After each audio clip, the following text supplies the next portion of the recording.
আমরা গরিব পার্টি, আমরা আমাদের অফিসে একটা এসিও লাগাইতে পারি নাই। অনেকে কিংস পার্টির বলে তাদেরকে এখানে এসে মানে বসিয়ে রাখা উচিত তাদেরকে। আচ্ছা, প্রথমত দেশবাসী একটা অস্থির অবস্থার মধ্যে আছে, উৎকণ্ঠ অবস্থায় আছে। আমরা এই গণ অভ্যুত্থানের পরে প্রথম বাংলাদেশে বিভেদের সুর দেখতে পাচ্ছি, অনৈক্যর সুর দেখতে পাচ্ছি। এই বিভেদ এবং অনৈক্য উচকে দিয়েছে বাংলাদেশের একটি বড় পার্টি, সেটা হলো বিএনপি।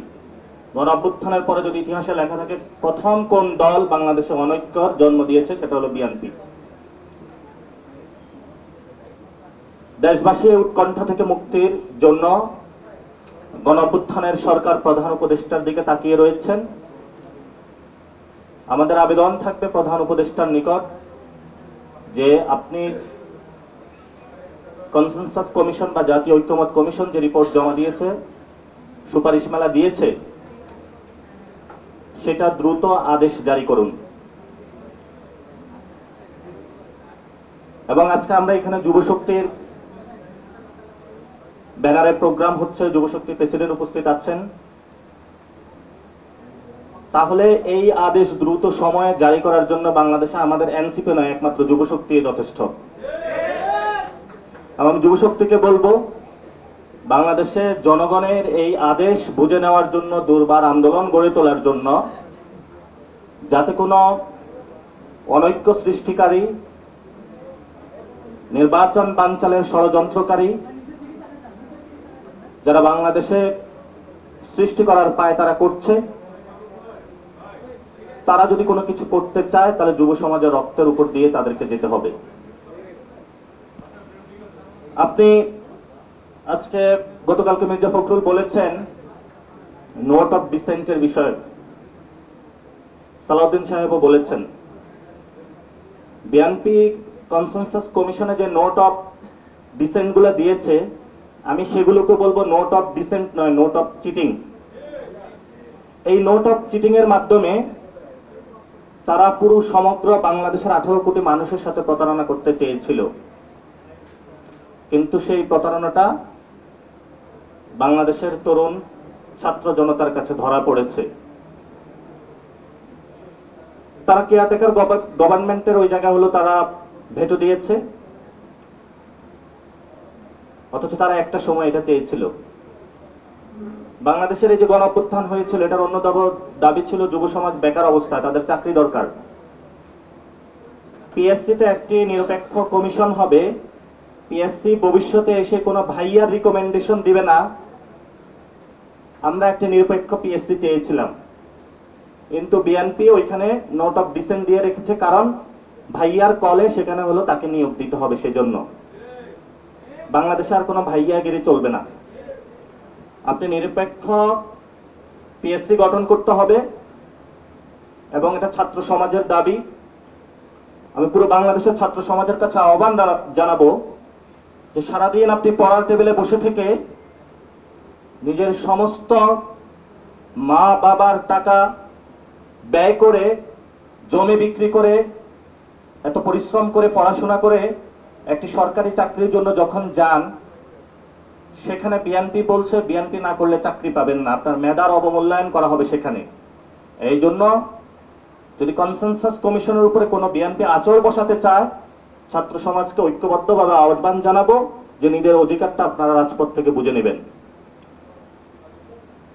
বাংলাদেশে সচিবালয় থেকে সর্ব জায়গায় লুটপাটের মধ্য দিয়ে বাংলাদেশে একটি পার্টি গঠিত হয়েছিল। এই জন্য তারা অ্যান্টি কারাপশন কমিশনে নিরপেক্ষ যে নিয়োগ সেটা তারা চায় না, কারণ বাংলাদেশে তারা দুর্নীতিতে চ্যাম্পিয়ন হয়েছিল। দুর্নীতির ধারাবাহিকতা বাংলাদেশে তারা আজীবন চলমান রাখতে চায়, এই জন্য তারা সেখানে নোট অফ ডিসেন্ট দিয়েছে। তাদের ভণ্ডামি নমুনাগুলো দেখেন। আপার হাউসে হলো ভাইয়াকে জবাবদিহিতা করা হবে যে ভাইয়া আপনি যেটা করতেছেন এটা তো সংবিধান অনুযায়ী যাচ্ছে না। এই জন্য যাতে রেসপন্সিবিলিটি নিয়ে আসা যায়, অ্যাকাউন্টেবিলিটি নিয়ে আসা যায়, সেই জন্য আপার হাউসের কথা উঠেছে, কিন্তু বিএনপি সেটাতে নোট অফ ডিসেন্ট দিয়েছে। আমি কারো ব্যক্তিগত জায়গায় অ্যাটাক করতে চাই না, কিন্তু জনতার রক্তের উপর দিয়ে যে কনসেনসাস কমিশন সুপারিশমালা দিয়েছে সেগুলোর উপরে আপনারা কোনো আঁচড় বসাতে আসবেন না, কারণ এটা জনগণের হক। জনগণের হক, এই সরকারের দায়িত্ব জনগণকে বুঝিয়ে দিতে হবে। নতুন কথা তারা নিয়ে এসেছে, জুলাই সনদের আইনি ভিত্তি দেওয়ার এখতিয়ার নাকি ডক্টর ইউনূসের নাই। তাহলে তারা নাকি গণঅভ্যুত্থানকে অস্বীকার করতেছে। 90-এ ত্রিদলীয় জোটের একটি রূপরেখা হয়েছিল, বিএনপি সেটা থেকে সরে গিয়েছিল। 25 সালে এসে তারা আর এটা পারবে না, কারণ বাংলাদেশের বড় একটা অংশ রয়েছে এখন তরুণ সমাজ। আমরা বলি যে জুলাই সনদের আইনি ভিত্তি দেওয়ার একমাত্র এখতিয়ার হলো ডক্টর ইউনূসের। ডক্টর ইউনূস বাংলাদেশের সামনে অতি সত্বর শহীদ মিনারে গিয়ে জনগণের সামনে উপস্থিত হয়ে জুলাই সনদের আইনি ভিত্তির আদেশ জারি করতে হবে। যদি সেক্ষেত্রে কোনো ব্যত্যয় হয় তাহলে সেটা আমরা কিভাবে করব সেটা আমরা বাংলাদেশের জনগণকে আবার রাজপথে দেখিয়ে দেব ইনশাআল্লাহ। আমরা যথেষ্ট উৎকণ্ঠা এবং উদ্বেগের মধ্যে রয়েছি। সরকারের কাছে আমাদের আবেদন থাকবে যে আপনাদের কাছে নীতিমালা এসেছে, আপনারা দ্রুত আদেশ জারি করুন। আমাদের এই উৎকণ্ঠা, বিএনপি যে অনৈক্য সৃষ্টি করতে চাচ্ছে, এটা থেকে বাংলাদেশকে মুক্তি দিন। আমরা দ্রুত ইলেকশনের ফেজে ঢুকতে চাই, কারণ যদি ইলেকশন না হয় তাহলে একটু লেট হবে।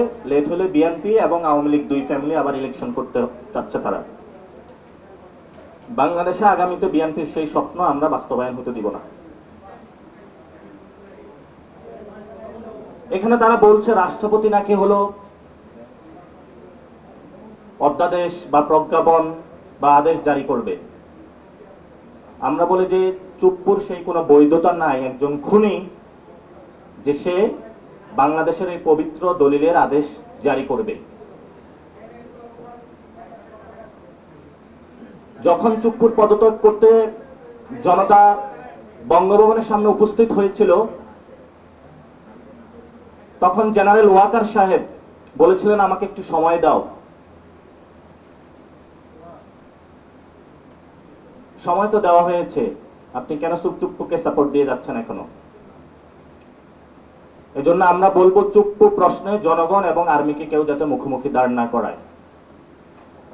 যদি চুপ্পুকে দিয়ে আদেশ দেওয়ার বাংলাদেশে কোনো চেষ্টা চালানো হয় তাহলে জনতা বঙ্গভবনে চলে যাবে। আগে গণভবনে গিয়েছিল, নতুন করে যদি এই ধরনের কোনো প্রচেষ্টা চালানো হয় তাহলে জনতা আবার বঙ্গভবনে যাবে ইনশাআল্লাহ। জাতীয় পার্টি সম্পর্কে বিএনপির অবস্থান স্পষ্ট করতে হবে। এই কুসুম কুসুম প্রেম আপনারা আওয়ামী লীগের সাথে দিয়েছিলেন, এখন জাতীয় পার্টির সাথে দিচ্ছেন। জাতীয় পার্টি সম্পর্কে বিএনপির অবস্থান স্পষ্ট করতে হবে জাতির সামনে। জাতীয় পার্টি সম্পর্কে তাদের অবস্থান কি?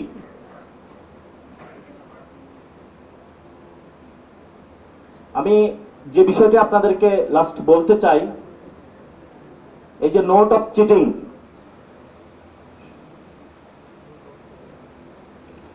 এই যে নোট অফ চিটিং, এই নোট অফ চিটিং বাংলাদেশের মানুষ কখনো মেনে নেয়নি, ভবিষ্যতেও নেবে না। এবং এই নোট অফ চিটিং এর মধ্য দিয়ে বাংলাদেশে বিএনপি যে ধরনের অস্থিতিশীলতা সৃষ্টি করতে চাচ্ছে, আমরা তাদেরকে আহ্বান জানাবো যে আপনারা এইসব কার্যক্রম থেকে সরে আসুন, নতুন ভাবে বাংলাদেশের মধ্যে রাজনীতি করুন।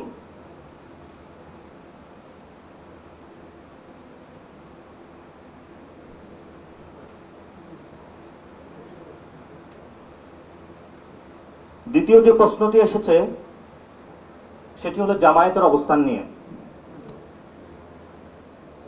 বাংলাদেশের জামায়াত একটা ভাইব দেওয়ার চেষ্টা করতেছে যে তারা খুব সংস্কারের পক্ষে, কিন্তু বিএনপি খারাপ হলেও একদিকে ভালো যে তারা যে সংস্কারের বিপক্ষে এটা জনগণের সামনে সরাসরি বলে। আর জামায়াত হলো এমন যে মনে ওরা সংস্কারের বিপক্ষে, মুখে তারা বলে সংস্কারের পক্ষে। আমরা এখনো সুপারিশমালার কোনো সমাধান করতে পারি নাই, প্রস্তাব আমরা একে নাকি দুয়ে যাবে সেই বিষয়ে সমাধান করতে পারি নাই, আদেশের বিষয়ে কোনো সমাধান করতে পারি নাই। তারা নতুন করে মার্কেটে নিয়ে এসেছে গণভোট। গণভোট হবে, গণভোট হলে তো জামাত যে পার্লামেন্টে 300 সিট পেয়ে যাবে সেটা তো আর বাংলাদেশে হচ্ছে না। আমরা আগেও বলেছি, গণভোটে যদি হা জয় যুক্ত হয় এটা তো বাংলাদেশের জনগণের জয় যুক্ত হবে, এটা তো জামায়াত ইসলামের জয় হবে না। এই জন্য আমরা জামায়াত ইসলামের কাছে আহ্বান রাখবো, ভণ্ডামি বাদ দেন। আপনারা ভণ্ডামি বাদ দেন। ভণ্ডামি বাদ দিয়ে অন্তরে কি আছে একটু খুলে বলেন। লোয়ার হাউসে পিয়ার কি একটু সিট বার্গেইনের জন্য, যেটা 4 দলীয় জোটে করেছিলেন ওইটা কি একটু বাড়ানোর জন্য চাচ্ছেন নাকি অন্য কোনো কারণে? গণভোটের প্রশ্ন বা তারিখটা আগে চাচ্ছেন, এটা কি কিছু সিট বাড়ানোর জন্য নাকি অন্য কোনো কারণে? যদি রাজপথে নামতে হয় যৌক্তিক দাবি নিয়ে নামেন। আর তাদের কাছে নতুন করে একটি ভর চেপেছে তাদের উপরে। তারা জনগণকে বোঝাতে চাচ্ছে যে আমরা হলো বিএনপির অ্যান্টি, বাংলাদেশকে নতুন একটি জায়গায় নিয়ে যেতে চাই। কিন্তু আমরা মনে করি যে জামায়াত এবং বিএনপি নিজেদের মধ্যে আন্ডারস্ট্যান্ডিং করে ইলেকশনে সিট ভাগাভাগি করতেছে এবং সেখানে তারা জামায়াত প্রশ্ন নিয়ে এসেছে লোয়ার হাউসের পিয়ার, বিএনপি প্রশ্ন নিয়ে এসেছে নোট অফ ডিসেন্ট। এগুলো নিয়ে তারা সরকারের সাথে বার্গেইন করতে চায়। কোথায় ডিসি নিয়োগ দিবে, কোথায় এসপি নিয়োগ দিবে। জাতি যখন সংকটে, এই দুই দল বাংলাদেশকে অন্য একটি সংকটের দিকে নিয়ে যাচ্ছে। না, আমরা এনসিপির পক্ষ থেকে বলবো, আমরা জনগণের কাতারে দাঁড়াচ্ছি, পক্ষে দাঁড়াচ্ছি। আমাদের কাছে গডফাদার নাই, আমাদের কাছে রয়েছে কিছু শ্রমিক, কিছু আলেম ওলামা, কিছু নারী, বাংলাদেশের হিন্দু সমাজ, আমাদের সাথে রয়েছে প্রান্তিক লেভেলের ভালো কিছু মানুষ, যাদের দিয়ে আমরা নতুন বাংলাদেশ দাঁড় করাতে চাই। এজন্য জামায়াত ইসলামের প্রতি আমাদের আহ্বান থাকবে, সঠিক জায়গায় কথা বলুন, বেজায়গায় কথা বলিয়েন না। 71-ও আপনারা উল্টাপাল্টা কাজ করেছিলেন, 24-ও এসে এখন মাথায় ভূত চেপেছে উল্টাপাল্টা কাজ শুরু করেছেন। এজন্য জামায়াত ইসলামীকে আমরা বলবো, গণভোট নিয়ে জনমনে আতঙ্ক সৃষ্টি না করে সংস্কারের জন্য নোট অফ ডিসেন্টের প্রক্রিয়াগুলো কিভাবে আমরা একটি সমাধানে পৌঁছতে পারি, আদেশটা কিভাবে জারি করা যায়, ডক্টর ইউনূস শহীদ মিনারে কখন এসে জারি করবেন, সেই বিষয়ে আপনাদের দাবি তোলা উচিত। আমরা এনসিপির পক্ষ থেকে মনে করি জামায়াত যে দাবিগুলো তুলতেছে, লোয়ার হাউসের পিয়ার এবং গণভোটটা আগে দেওয়া, এগুলো হলো জামাতের বন্ডামি, এগুলো হলো কিছু সিটের বার্গেইনের জন্য। আমাদের নতুন করে একটি সম্ভাবনা তৈরি হচ্ছে এনসিপির পক্ষ থেকে, আমরা সেই সম্ভাবনার পক্ষে কাজ করে যাচ্ছি। আপনারা দেখছেন, আপনারা বিচার করবেন, পুরো বাংলাদেশ বিচার করবে। আমাদের নামে অনেক অভিযোগ দেওয়া হয়েছে, লক্ষ লক্ষ টাকা কামিয়েছে, গাড়ি বাড়ির মালিক হয়েছে। কই, আমি তো হলাম না কোনো গাড়ির মালিক, বাড়ির মালিক, লক্ষ কোটি টাকার মালিক। এখানে তো একজন মানুষ যারা রয়েছেন, একজনও তো কোনো লক্ষ কোটি টাকা মালিক হয় নাই। এইসব প্রোপাগান্ডা সেল বাংলাদেশে বন্ধ করতে হবে। এগুলো ইটালির হিটলার করেছিল। এইসব তথ্যের মধ্যে পুরো বিশ্ববাসীকে, জনগণকে বিভ্রান্ত করেছিল। জার্মানির মধ্যে এগুলো হয়েছিল, মুসলিনও করেছিল ইটালির মধ্যে। আমি তারপরে কিছু কোশ্চেন নিব। ইতিমধ্যে আমরা শুনেছি যে নির্বাচন কমিশন তার নতুন গ্যাজেট বা তালিকা প্রকাশ করেছে।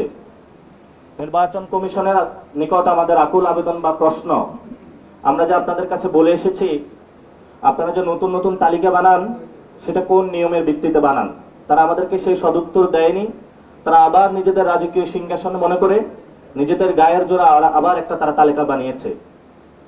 আমরা বরাবর বলে আসছি, এনসিপি শাপলা চায়, এনসিপি শাপলা নিয়ে নির্বাচন করবে। শাপলার প্রশ্নে আমরা আপোষহীন, শাপলা নিয়ে আমরা এক বিন্দু ছাড় দিতে চাই না। এই জন্য নির্বাচন কমিশনের কাছে আহ্বান থাকবে যে আপনারা শাপলা তালিকায় দ্রুত অন্তর্ভুক্ত করে এনসিপির যে অধিকার তাকে বুঝিয়ে দিন, আমরা একটু স্বস্তিতে নির্বাচনের প্রক্রিয়াটা যেতে চাই। ইতিমধ্যে আপনারা আমাদেরকে অনেক দেরি করিয়েছেন বিএনপি এবং জামায়াতকে সুবিধা দেওয়ার জন্য, গণঅভ্যুত্থানের শক্তিকে চাপা দেওয়ার জন্য, যাতে আওয়ামী লীগকে নিয়ে আসতে পারেন। আমরা আপনাদেরকে বলবো এইসব খেলা বন্ধ করেন।